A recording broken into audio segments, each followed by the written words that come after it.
பாருங்க இந்த Google meet 4 மணி நிகழ்ச்சிக்கு வாங்க. ஒரு 10 நிமிஷம்.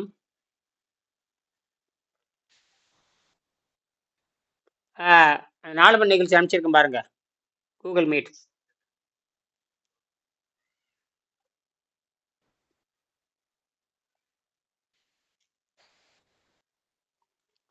4 மணி நிகழ்ச்சி வாய்ப்பு இருந்தா வாங்க.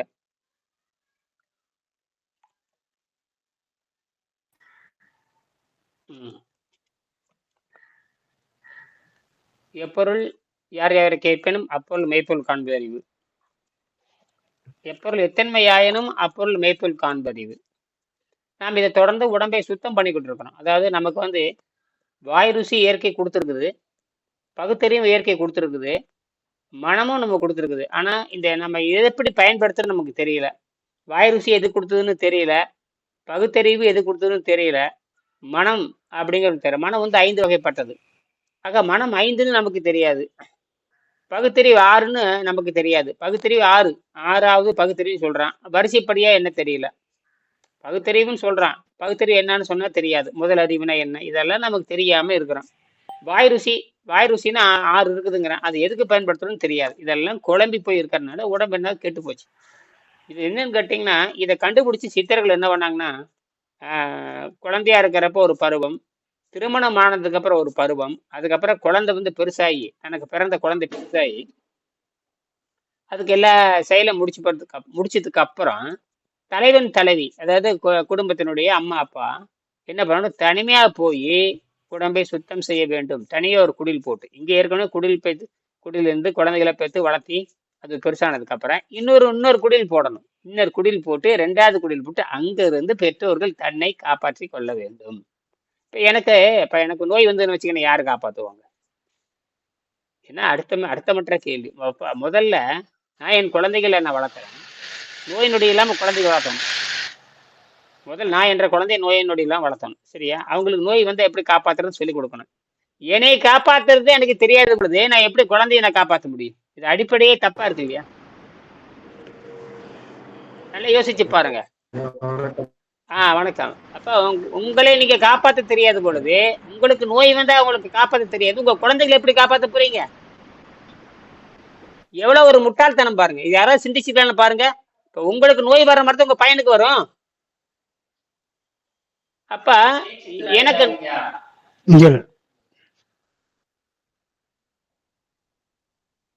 எனக்கு எனக்கு எனக்கு நோய் வர்ற மாதிரி தான் என் குழந்தைகளுக்கு வரும். அப்ப எனக்கு நோய் வந்தா நான் காப்பாற்ற தெரிஞ்சிட்டேன்னா என்னை பார்த்து குழந்தை கத்துக்குவாங்களே. இப்ப என்னுடைய பொண்ணு நான் தான் இது. இப்ப என்னுடைய குழந்தைகள், எனக்கு 2 குழந்தைங்க இருக்காங்க.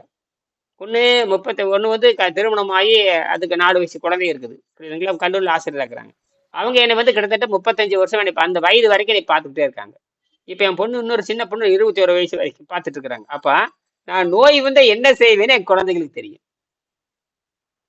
உலகத்துல முதல் உதாரணம் நான் தான். உலகத்துல முதல் உதாரணம், அதுலயும் நான் தான் ஃபர்ஸ்ட். இல்லாட்டி என்கிட்ட போட்டி போட சொல்லுங்க, ஏப்பனாவது என்கிட்ட போட்டி போட சொல்லுங்க. என் குழந்தைகள், ஆனா என் குழந்தைக்கு நான் சொல்லித்தர மாட்டேன், என்னை பார்த்துதான் நான் கத்துக்கணும். என் குழந்தைகளுக்கு சொல்லித்தரணும் அவசியம் இல்லை. என் 2 குழந்தைகளும் இந்த புத்தகம் தெரியும். 25 வருஷமா குறைஞ்சபட்சம் 1/4 நூற்றாண்டே என் குழந்தைகளுக்கு தெரியும். ஆகையினால நோய் ஒரே வார்த்தை சொல்லிடுவேன், ஒரே வார்த்தை. காலையிலிருந்து மாலை வரை நீரை மருந்தா இருந்து, மாலை ஒரு வழக்கு நல்ல வேக வச்ச காய்கறி சாப்பிடுன்னு சொன்னா முடிஞ்சு போச்சு. என் குழந்தைகளும் தப்பிச்சுக்கும். என் குழந்தைகள்லாம் ஏன் எதுக்குன்னு கேட்கவே மாட்டாங்க. என்ன ஏன் எதுக்குன்னு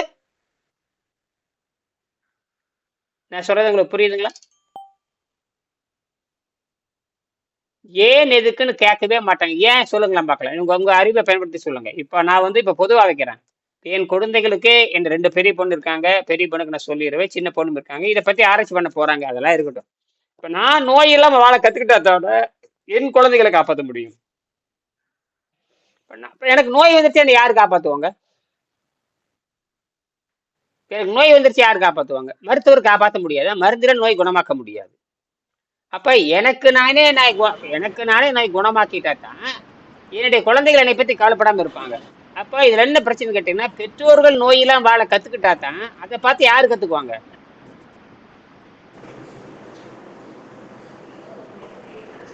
என்ன பழைய புரியலையா? நான் நோயெல்லாம் வாழ கத்துக்கிட்டா தானே என் குழந்தை. பதில் சொல்லுங்க. நீங்களே இல்லைங்க பெற்றோர்கள் தானே, இப்போ எல்லாம் குழந்தை பெற்றவங்க தானே, சொல்லுங்க. உங்களுடைய கோட்பாடு வந்து சரியா இருக்குது, ஸ்ட்ராங்கா இருக்குது. ஆ அதனால அவங்களே இதை பார்த்து கத்துப்பாங்க. ஆ இது சப்போஸ் வந்து இந்த கோட்பாடு வந்து சரியில்லாம இருந்தா ஆ இது எங்கேயோ ஒரு இடத்துல ஸ்லிப் ஆயிடும். ஆமா. இருக்குது. இது வாய்மை தூய்மை ரெண்டே வார்த்தையில புரிஞ்சு போச்சு. வாய்மை இருக்குது, தூய்மை இருக்குது. ம் உலகத்துல வேற எதுவும் இல்லையே. நீங்க ரெண்டும் போய் சொல்ல ஏமாத்தவா? போய் சொல்ல ஏமாத்தல. கரெக்டா இருக்குது, ஸ்ட்ராங்கா இருக்குது. ஆனா ஒருத்தர் மாட்டான். இப்ப கரெக்டா அவனுக்கு சொல்லிட்டீங்க. புரியல, வர மாட்டான். நீங்க சொல்லுங்க. தேவி, கங்கையின் தேவி, நீங்க சொல்லுங்க.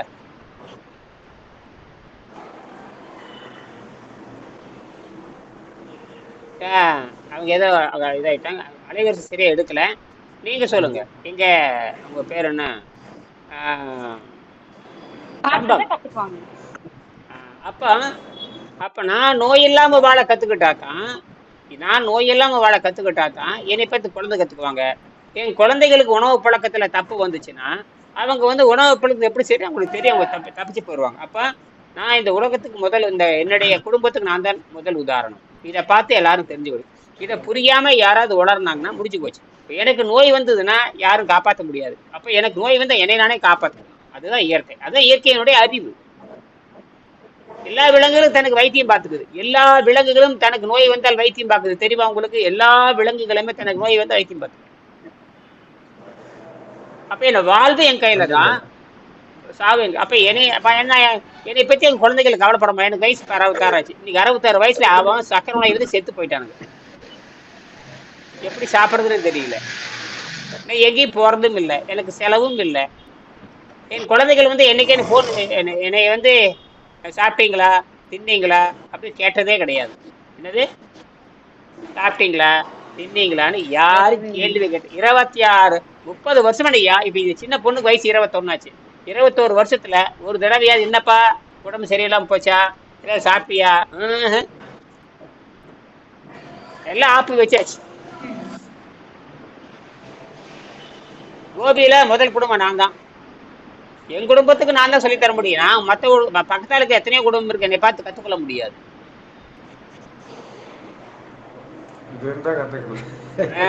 அது யாரும் வரமாட்டாங்க யாரும். என்னை இன்னும் வந்து என்னை வந்து அந்நிய பொருளாக பாக்குறாங்க. நான் ஒரு மருத்துவரா பாக்குறது இல்ல, ஒரு தத்துவவியாதியை பாக்குறது இல்ல, எப்படி வாழ்றான்னு கேட்கறது இல்ல. இவன் எதுவுமே என்னுடைய உணவு பத்தி அவங்களுக்கு ஒண்ணுமே தெரியாது. என்னடா வீட்டு தனிமையா இருக்கிறான், அவன் பாட்டுக்கு வர்றான், அவன் பாட்டுக்கு போறான், வெங்காயங்கிறான் அவளுங்கிறான், ஒன்னும் புரிய மாட்டேங்குது. வெங்காயம்னு சொல்றான், அவ்வளவு வச்சு சாப்பிடுங்கிறான். என்னடா கிறகு இத்தனை தின்னு நமக்கு ஒன்றும் சரியாக மாட்டேங்குது. காலையில அதை தின்னோம், மத்தியானம் இதை தின்னோம், என்னென்னமோ திங்கிறமே, அத்தனையும் திங்கிறமா, ஆரோக்கியம் மட்டும் வரலையே அப்படின்னு நினைக்கிறாங்க. ஆனா ஒருத்தர் கூட கிட்ட வந்து இது எப்படி செய்யறது, நீங்க கேட்கற நன்கொடை தர்றேன், எனக்கு சொல்லி கொடுங்க. நாங்க கோடி கோடியா செலவு பண்றோம், ஆரோக்கியம் வரமாட்டேங்குது, நீங்க எப்படி இப்படி வாழ்றீங்க? கேட்கவே இருக்கு. அப்ப இதுல இருந்து தெரியுது எவ்வளோ. சொல்லுங்க. உலகமே வந்து அதை வந்து மாட்டிட்டு இருக்கீங்க. தனியா பிரிச்சு பார்த்தோம்னா கரெக்டா புரிய வந்துட்டு. ஏன்னா இது எல்லாமே சூழ்ச்சியின் அடிப்படையில் எல்லாம் அறிவு விளக்கம் இல்லாதால எல்லாம் போய் மாட்டிக்கிறாங்க. அவ்வளவுதான், எல்லாம் மாட்டிக்கிறாங்க. பணம் மட்டும் பிரிச்சோட போயிட்டு இருக்காங்க. ஆமா ஆமா. என்ன பண்ணிட்டு இருக்கீங்க சொல்லுங்க. நம்ம இவர் ஐயா கம்பம் திருமாறன், சொல்லுங்க என்ன பண்றீங்க, எப்படி இருக்கு? அதான் நைட்டு தூக்கம் இல்லை, காலையிலேருந்து அப்படி ஒன்றும் தூக்கமும் வரல. படுத்து அந்த சொக்கு மாதிரியெல்லாம் ஒன்றும் வரல. சரி, அப்படியே இருக்கு. சரி, தண்ணியில போயிட்டே இருக்கேன். சரி, அருமை அருமை அருமை. அந்த தண்ணியில போகிறப்போ இப்ப அந்த அழுத்தம் ஏதாவது குறைஞ்சிருக்கா? நேற்றுக்கு இன்னைக்கு அழுத்தம் டிஃப்ரெண்ட் இருக்கா, அப்படியே தான் இருக்கா? அது குறையும் நினைக்கிறேன். நினைக்கிறேன். பாப்போம். நீங்க அடிக்கடி லாங் டைம் நீங்க வந்து தண்ணீரே மருந்தா எடுக்கும்போது நாக்கு ஒரு ஸ்டேஜுக்கு மேல ஆமாம். வெள்ளையா அதாவது ம் இப்ப அப்ப அந்த தூக்கம் வராம இருக்கிறதுக்கு அந்த அழுத்த காரணம். ம் ஃபுல்லா நைட்டு ஃபுல்லா அந்த அழுத்தத்துல நம்ம உடம்பு ஃபைட் பண்ணிருக்கு. ம் ம் ம் ம் ஃபைட் ஏதோ பண்ணி காலையில மூக்குல கொஞ்சம் சளி வந்துச்சு. சரி அப்ப நான் நினைச்சுக்கிட்டேன், ம் ஏதோ மண்டைக்குள்ள சளி இருக்கு போல, அதே தூக்கம் வராது போல. ம் இந்த நம்ம சளி உணவு சாப்பிட்டதுனால ம் மூக்குல கொஞ்சம் சளி வந்துச்சு. ம் அஹ் அது அதுல இருந்து எனக்கு ஒரு இதுல கிடைச்சிச்சு. ம் சரி, ம் ஒரு ஃபைட் நடக்குது ம் நம்ம உடம்புல. ஆ அதனாலதான் அதுக்கு நம்ம தண்ணி உணவு தான் காரணம் அப்படின்னு தெரிஞ்சுக்கிட்டேன். சரி அருமை அருமை ஆமா, அருமை அந்த அளவு சரி போயிட்டு சரி அந்த அளவு போயிட்டே இருக்கு. பார்ப்போம். சரி சரிங்க சார். இப்ப ஆ இந்த அவளுக்கும் வெங்காயம் சேர்க்குறீங்களே, ஆமா அந்த நம்ம அந்த விஷத்தை உள்ள தள்ளுறதுக்கு. ஆமா இப்ப வெறும் வெங்காயம், வெறும் அவளு மட்டும் சாப்பிட்டாண்ணே?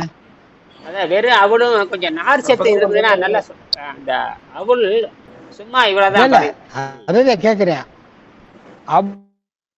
அவளும் நார்ச்சத்து இருக்கு. ம் இல்ல வெங்காயத்துல எல்லாம் ஃபைபர் இருக்குங்க. அது வந்து நல்லா ஈஸியா விலகிட்டு இல்ல இல்ல, போகும். ரெண்டு வெங்காயம் சாரு சாப்பிட்டா ரெண்டுமே ஜாயின் பண்றாரு. ம் வெங்காயம் மட்டும் தனியா சாப்பிட்டா காரம் இருக்கும், ஆமா அதுக்காக அது சேர்த்துக்கிறாரா அப்படின்னு. ஆமா ஆமா ஆ வெறும் வெங்காயம் சாப்பிட முடியாது, தொண்டை புண்ணாயிரும். வெறும் வெங்காயம் சாப்பிட முடியாது, ஆ தொண்டை புண்ணாயிரும். ஏதோ ஒரு சின்னதா கொஞ்சம் ஒரு கிராம் 2 கிராம் சாப்பிடலாம். குறைஞ்சபட்சம் நம்ம 20 கிராமாவது சாப்பிடணும். ஆ குறைஞ்சபட்சம் 20 ஆமா கிராம் வெங்காயம் சாப்பிட்டா தொண்டை புண்ணாயிரும். ஆமா. அது அது அது சரி, கட்டுப்படுத்துறதுக்கு அவளு சரிங்க சார். ம் அந்த அவல்ல ம் கொஞ்சம் தண்ணியில் ஊற வச்சு, ம் கொஞ்சம் தேங்காய் பூ, கொஞ்சம் நாட்டு சக்கரை போட்டு அப்படி சாப்பிட்டேன். ஆ அதெல்லாம் தொடவே கூடாது, டச் பண்ணவே கூடாது. வேகம் அப்படி வந்து அப்படி உங்களுக்கு வராது. கொழுப்பு அந்த ஆ கொழுப்பு உங்களுக்கு அப்படி வந்து செய்யக்கூடாது. ஆ ஏன் நாம வெங்காயத்துல எதுக்கு கொழுப்பு இதுங்க உங்களுக்கு நாம உணவா சாப்பிடாம பல்லு குச்சிமா இப்ப நம்ம உணவா நமக்கு தான் உணவு தேவையில்லை, ருசி தேவையில்லை, ஒண்ணும் தேவையில்லை. அந்த கசப்பு தள்ளி பண்றதுக்கா விடுறதுக்கு. தள்ளி ஆஹ் விடுறது. ஆமா, தள்ளி பல்லு விடுறதுக்கு. பல்லு எழுது பல்லு விளக்கு எதுக்கு பல்லு வந்து பல்லு விளக்கும் பொழுது சாப்பிடுறேன்னு யாராவது கேட்க முடியுமா? அது மாதிரிதான் ஆ பல்லு விளக்குற ஆ மாதிரிதான் அந்த வெங்காயமும் கொஞ்சம் ஒரு 10 கிராம் வெங்காயம் 10 கிராம் அவளே போதுமானது. பேருக்கு அந்த இது. ம். ஆட்டாட் நாட்டி விட்டுறலாம். ஆனா ஆரம்ப கட்ட மணிப்பா இந்த மாதிரி இப்ப புதுசா வந்திருக்கிறாங்களே தேவிக்கெல்லாம் பொருந்தாது. அவங்க வந்து நிறைய சாப்பிட்டு மலம் போகணும். அவங்களுக்கு. ஆமா. ஆமா ம். அவங்க இதோட பொருத்திப்பா அவங்க தனியா இங்க விசாரிச்சுக்கணும். அவங்க வந்து இல்ல தனித்தனியா தான் நீ விசாரிச்சுக்கணும். புரியுதா? இது நம்ம மாதிரி ஆளுக்கு தான் இருந்தது இந்த பாயிண்ட். உங்களுக்கு உங்களுக்கு எனக்கும் தான், மத்தபடி யாருக்கும் கிடையாது. அப்ப அவங்களுக்கு வந்து 180 நாளுக்கு அந்த மாலை ஒரு வேளை ஹெவியா சாப்பிட்டு என்ன கீரை சாப்பிட்றோமோ என்ன காய் சாப்பிட்றோமோ காலையில போனதை உறுதிப்படுத்த வேண்டும். காலையில வெளிக்கு போச்சுன்னு உறுதிப்படுத்தணும். என்னது? காய் சாப்பிட்டு இப்ப போனேன். இருங்க, இப்ப நம்மளுக்கு ஆ, உங்களுக்கு ஆ, மலச்சிக்கல் வரலாம். நம்மளுக்கு உங்களுக்கு உடம்பு உங்களுக்கு சரியாயிடுச்சு, எல்லாம் ஆ, சரியாயிடுச்சுன்னா ஆ. நம்ம இந்த இது சளி உணவு சாப்பிட்டதுனால வரும். ஆமா, சரி பண்ணணும் அதை. ம் சளி உங்களுக்கு பாருங்க அநேகமா அடுத்து அதே அநேகமா மு- ஒரு ம். 15 நாள்ல நாம சரி பண்ணலாம்னு நினைக்கிறேன். பார்க்கலாம், அதுக்கு ஒரு ஐடியா ஆ. பண்ணிருக்கேன். 15 நாள்ல அதே இப்ப ம் அதே உங்க சீடர்களை முதல் சீடரை உருவாக்கணும்னு என்னை தயார் பண்ணிட்டீங்க. ஆ? ஆமா ஆமா ஆமா ஆகையினால ஸ்ட்ராங், அதாவது நான் ஆ? முயற்சி பண்ணிட்டே இருக்கேன். நான் சொல்ற மாதிரி உங்களை நேரடியா கவனிக்கணும். இப்ப ஆ, இப்ப இவன் இப்ப ரெண்டு ஆமா. நாளா தான் இவங்க உட்காந்துருக்காங்க. இப்ப தேவி அவங்க நிறைய வேலை இருப்பாங்க, சாதாரண கடுமையான உழைப்பாளி. காலையில மார்க்கு காய்கறி பழக்கணும், ம். கத்திரிக்காய் பொரிக்கணும். உங்களாரு பரவாயில்ல, அவங்க தினம் உழைப்பாளி. தினம் திருப்பூர் போகணும், தினம் வண்டிக்கு போகணும், தினம் வண்டியில போகணும், தினம் வரணும். எவ்வளோ பிரச்சனை இருக்கிறவங்க வந்திருக்காங்க. இன்னைக்கு 2 நாளா தான் கொஞ்சம் ஒரு மாசமாவது அமைதியா இருங்கன்னு சொன்னங்காட்டி கொஞ்சம் அந்த நேரத்துல அறுவடையில கொஞ்சம் குறைஞ்சிருக்குது. காய்கறி விலை கொஞ்சம் குறைஞ்சங்காட்டி இன்னைக்கு உட்காந்துருக்காங்க. இல்லாட்டா தினம் காலையில போயிட்டு சாயங்காலம் போயிட்டு காலையில போயிட்டு சாயங்காலம் போயிட்டு நேரமே சரியா போச்சு. இப்ப அவங்க ம். இப்ப என்ன பண்ணிருக்காங்கன்னா ஒரு மாசம் இருங்கன்னு சொல்லிருக்காட்டி அவங்க வேலையெல்லாம் கொடுத்து கொஞ்சம் நாளைக்கு போய் மருத்துவ ஆய்வு பண்ண சொன்னேன். அவன் அங்க போனா ஒரு நாள் ஆயிரும். ம். ஒரு தடவை மெடிக்கல் ரிப்போர்ட் ம். எடுத்துட்டு ஆமா அங்க போய் அரசாங்கத்துக்கு போனா அரசாங்கத்துக்கு போனா ஜெனரல் செக்அப்னு சொன்னா பண்ணி கொடுத்துருவாங்க. என்ன ஜெனரல் செக்அப் என்றது? ம். இவன் நம்ம தேவிக்கு தான் சொல்றேன். ஜெனரல் செக்அப் பொதுவான அப்படின்னு சொன்னா பண்ணி கொடுத்துருவாங்க. அவ்வளவுதான். முதல்வர் திட்டத்துல ஜெனரல் செக்அப் சொன்னா ஒரு 1000 ரூபாய் நினைக்கிறேன். அது கட்டிட்டு ஒரு தடவை ட்ரை பண்ணுங்க. என்னன்னு இது வரைக்கும் யாரும் போய் நான் சொன்ன மாதிரி செஞ்ச மாதிரி இல்லை. இல்லைன்னா ஈரோடு வந்து மிலன் ஹாஸ்பிட்டல் எடுக்கணும். மிலன் ஹாஸ்பிட்டல் இருக்குது, மலிவா எடுத்து தர்றாங்க. 250 ரூபாய்க்கு எல்லாமே எடுத்து வந்துடுறாங்க. 250 ரூபாய்க்கு எல்லாமே. ஈரோடு மிலன் ஆஸ்பத்திரி, ஈரோடு மிலன். ம். உங்களுக்கு பக்கமா? ஈரோடு பக்கமா? காங்கயம் ஈரோடு பக்கமா உங்களுக்கு? இல்லைங்க, திருப்பூர் பக்கம், திருப்பூர் தான் பக்கம். திருப்பூருங்க. ஒரு தடவை 20 கிலோமீட்டருங்க. சரி சரி சரி, போயிட்டு வந்துடுறேங்க. ஒரு தடவை போயிட்டு வந்து சொன்னேன். இது வரைக்கும் நான் சொல்லி யாரும் செஞ்சதில்லை. இதுவரை அதாவது வேற தனியா பிரைவேட் ஹாஸ்பிட்டல் தான் பண்ணியிருக்காங்க தவிர, நான் சொன்ன மாதிரி முதல்வர் திட்டத்துல போய் நீங்க ஜெனரல் செக்அப்னு 1000 ரூபாய்க்கு பண்ணி கொடுக்கணும் கம்ப்ளீட். அதுவே போதும். புரியுதா? இவங்களே பிரைவேட்ல பண்றாங்க. அது வேற. அவங்களுக்கு நேரம் இல்லை, காலம் இல்லை, டைம் வரும். உங்களுக்கு அது பயன்படுத்திக்கிங்க. அதான் சொல்றேன், பயன்படுத்தி ஒரு தடவை பண்ணிட்டீங்கன்னா எனக்கு ப்ரூஃப் ஆயிரும். ஓ, எந்த நேரம் பண்றாங்க, எந்த டைம் படுத்திக்கிறாங்க, எவ்வளவு நேரம் எடுத்துக்கிறாங்க, எவ்வளவு கட்டணம் வாங்குறாங்க, எல்லாம் தெரிஞ்சுக்கலாம். போய் என்னன்னு தெரிஞ்சுட்டாது வாங்க. போய் என்னன்னு தெரிஞ்சுட்டாது வாங்க. சரிங்களா? ம். என்னங்க தேவி? ஆ ஆ ஆ இதான் கட் ஆயிடுச்சு. நான் பேசுறது கேக்குதா? நான் பேசுறது கேக்குங்களா? பழனிவேல் கேக்குதா?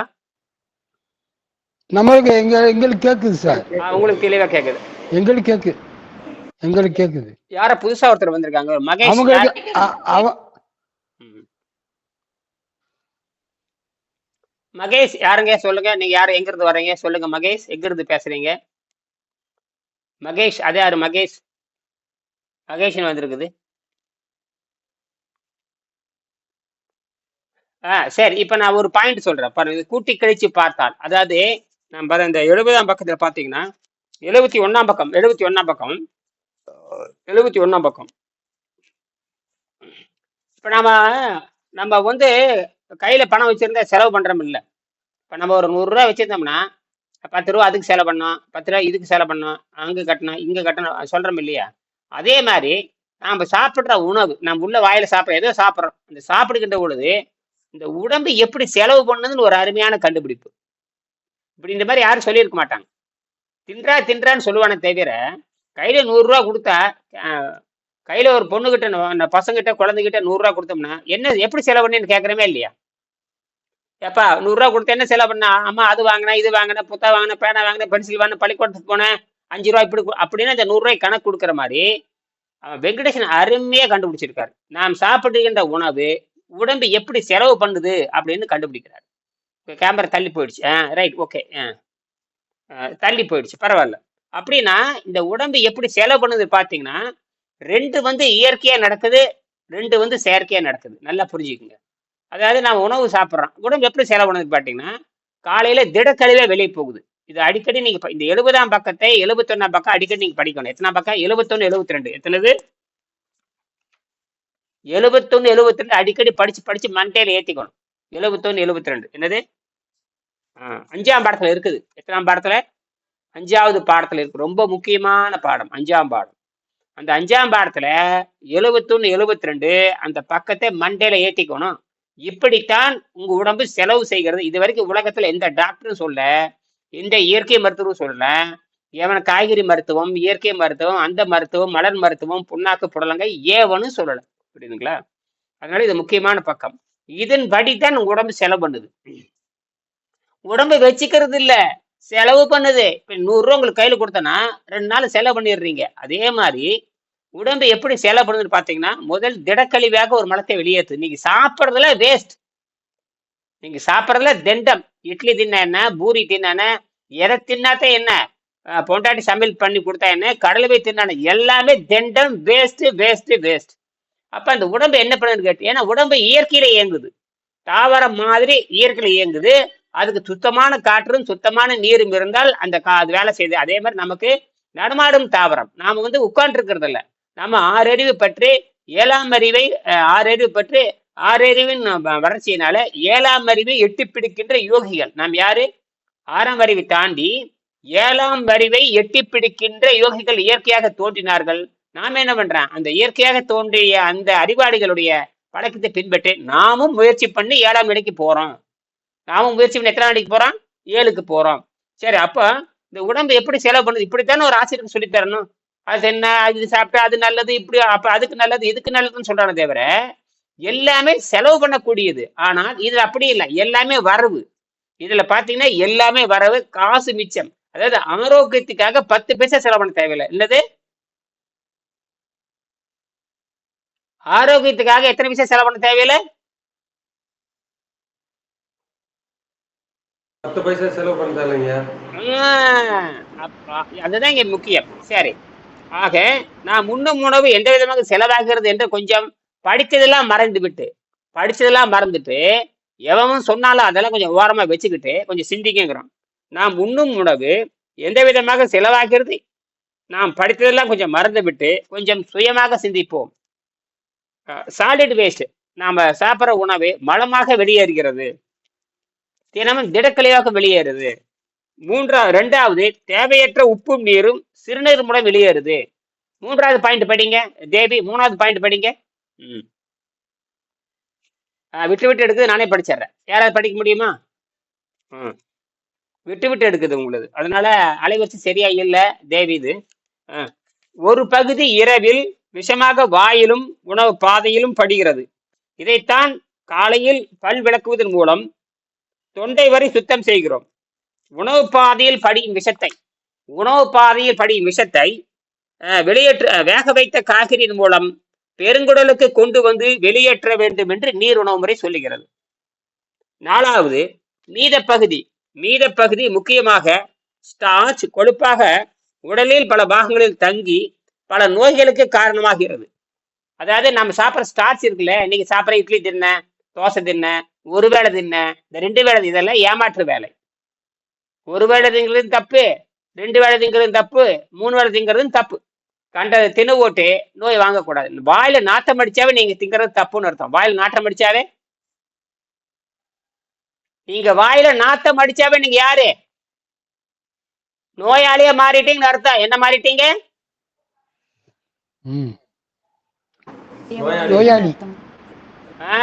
அல்லது நோயாளியை மாற போறீங்க. மாறிட்டீங்க, நோயாளி. கக்கூஸ் உள்ள வந்து கக்கூஸ் இருந்துகிட்டே இருக்குது. என்னது? சோத்து கக்கூஸ். சோறு தின்னதுன்னு கக்கூசா மாறி உள்ள கிடக்கு. வாய் மலம் எப்படி நாறுதோ அதே நாட்டிலிருந்து வாயிலையும் நாத்தடிக்க அண்ணங்க மணக்காது. என்னது? நல்ல இட்லி தின்னு போட்டு, சோத்தை தின்னு போட்டு, தோசை தின்னு போட்டு, சட்னி சாப்பாடு தின்னு போட்டு வாய் மணக்குமா? எங்கேயாவது ஒரு அளவும் மணக்காது. புரியுதா? காட்டு முண்டங்கள் மாதிரி வெள்ளைக்கார முண்டங்க. இதுல வேற பெரிய தமிழ்நாட்டுக்கு வரும்போது அரிசி நல்லது, புட்டுமா நல்லது, அப்புறம் இட்லி நல்லது, காட்டு பயிலோடு உடனே திடீர்னு, இதெல்லாம் அடிப்படையில தப்பு. அடிப்படையில் தவறு தவறு தவறு.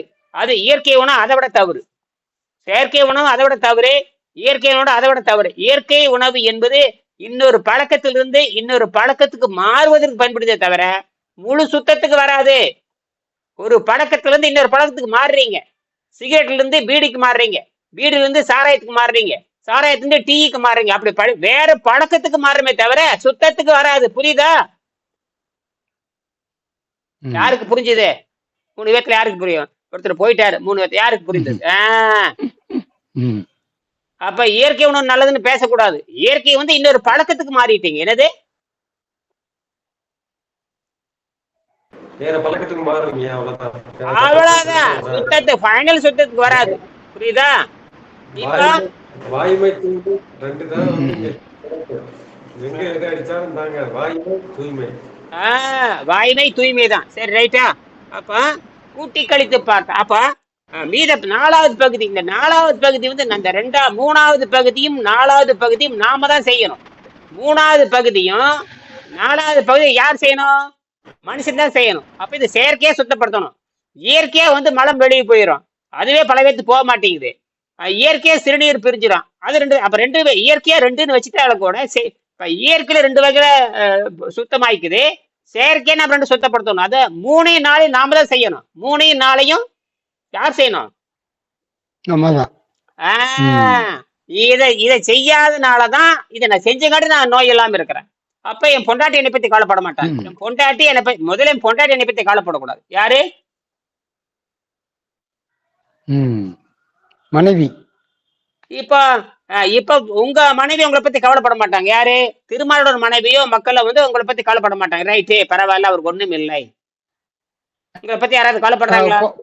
குறைஞ்சிருச்சு கவலை குறைஞ்சு இல்ல. கவலை குறைஞ்சிச்சா இல்லையா? இப்ப அம்மா உங்க வீட்டுக்காரிக்கு ஆமாமா. கவலை குறைஞ்சிருச்சுன்னா குழந்தைகள் பத்தி கவலைப்பட தேவையில்லை. சரியா? அவங்க சொல்லிடுவாங்க அவங்க நல்லா தான் இருக்கிறாங்கன்னு சொல்லிடுவாங்க. சரியா? இப்ப என்னுடைய ம் குழந்தைகளை ம் இப்ப கேட்டோம்னா எங்க அப்பா அவர் வைத்தியருங்கன்றுவாங்க. எங்க அப்பா என்ன இயற்கை வைத்தியருங்க அவருக்கு தெரியும்ன்றவாங்க. அது ம் ம் இன்னைக்கு எந்த ஆமா. வைத்தியராவது ஆரோக்கியமா இருக்காங்க பாருங்க, ஒரு பயலும் கிடையாது. என்னது? எல்லாம் சளி பயலுக, நான் ஊத்த பயலுக தான். ஒருத்தனும் ஆரோக்கியம் கிடையாது. இப்ப புரியுதா ம் நான் எப்படி ஆரோக்கியமா இருக்கேன்னு?